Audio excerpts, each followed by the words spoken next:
Assalamualaikum warahmatullahi wabarakatuh.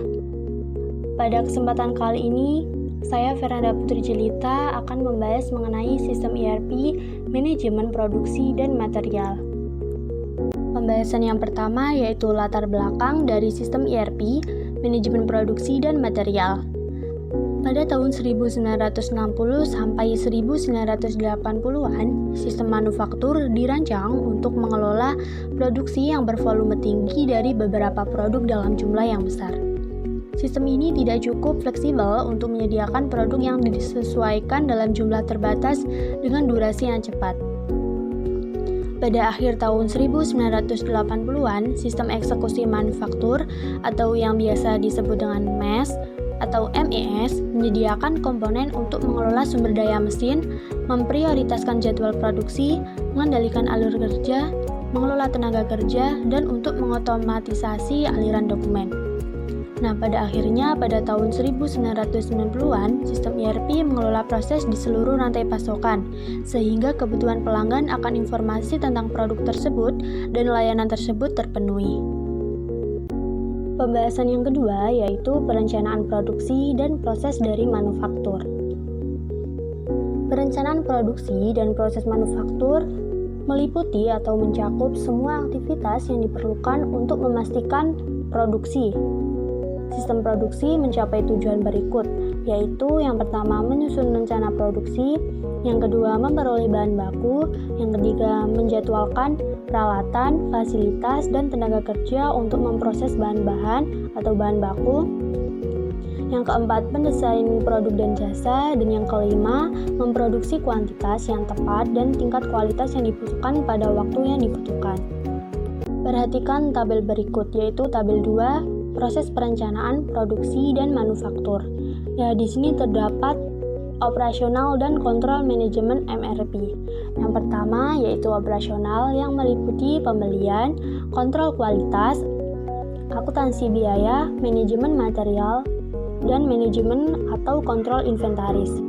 Yang kedua terdapat kontrol manajemen MRP yang meliputi manufaktur tepat waktu atau GIT, perencanaan kapasitas, penjadwalan produksi, dan desain produk.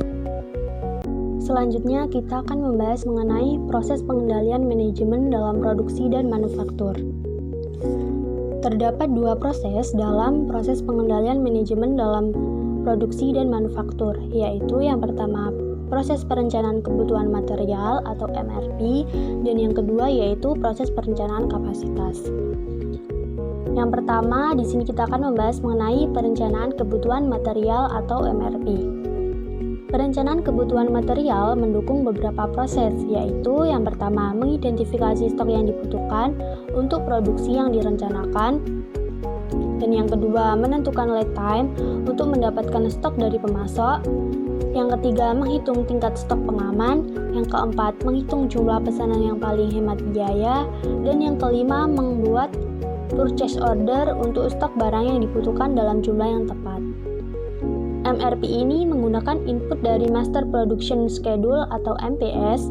Nah, MPS ini menggunakan perkiraan penjualan untuk mengidentifikasi produk yang dibutuhkan dan kapan produk tersebut dibutuhkan. Yang kedua yaitu proses perencanaan kapasitas. Tujuan dari perencanaan kapasitas adalah untuk menentukan apakah ada kapasitas produksi yang cukup dalam hal personel, ruang, mesin, dan fasilitas produksi lainnya.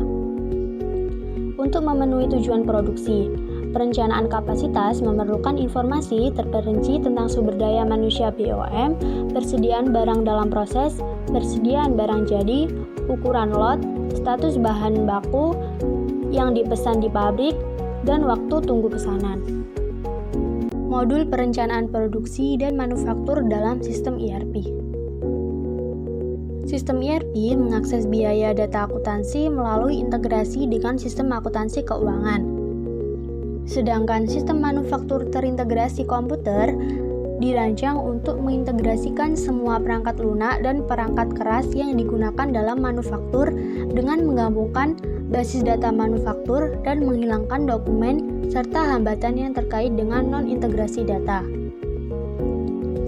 Di Di sini terdapat dua contoh bagaimana ERP mendukung perencanaan produksi, yaitu yang pertama, pada pembelian ERP menghasilkan pesanan pembelian untuk bahan baku.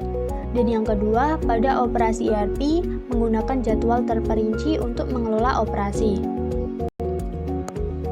Manajemen permintaan membuat MPS untuk menentukan jumlah dan tanggal untuk produk jadi, sedangkan komponen MRP mengembangkan rencana material terperinci.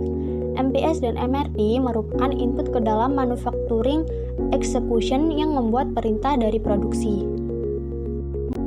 Pembahasan yang selanjutnya yaitu modul manajemen material dalam sistem ERP. Sistem ERP menyediakan integrasi yang dibutuhkan antara subsistem manajemen material dan subsistem lainnya. Untuk lebih jelasnya, coba perhatikan tabel 7 berikut. Pada akuntansi manajemen, pesanan pembelian ditugaskan ke pusat biaya.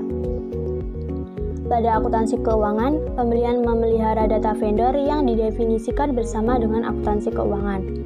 Pada penjualan dan distribusi, ketika permintaan pembelian dibuat, permintaan tersebut akan ditugaskan ke pesanan penjualan. Pada perencanaan produksi, posting manajemen inventaris dibutuhkan untuk pesanan produksi. Pembahasan yang terakhir yaitu masa depan ERP dalam manufaktur dan rantai pasokan. Perkembangan dalam bidang manufaktur meliputi yang pertama konvergensi sistem MES dan ERP yang merupakan perkembangan terkini.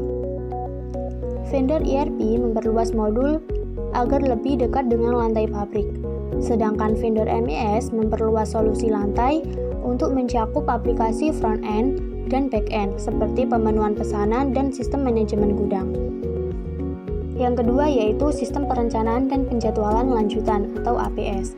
Sistem APS bekerja dengan sistem ERP dengan menyediakan analisis bisnis dan kemampuan dukungan keputusan. Yang ketiga yaitu pengumpulan data. Di masa lalu, pengumpulan data difokuskan pada penggunaan jaringan pembaca kode batang untuk mengumpulkan pergerakan inventaris dan aktivitas toko di lantai pabrik. Dan yang keempat, terdapat strategi e-bisnis dalam manufaktur ERP. E-Business menawarkan potensi untuk meningkatkan manajemen material dengan memfasilitasi komunikasi antara semua tautan di rantai pasokan. Sekian video kali ini, semoga bermanfaat dan terima kasih.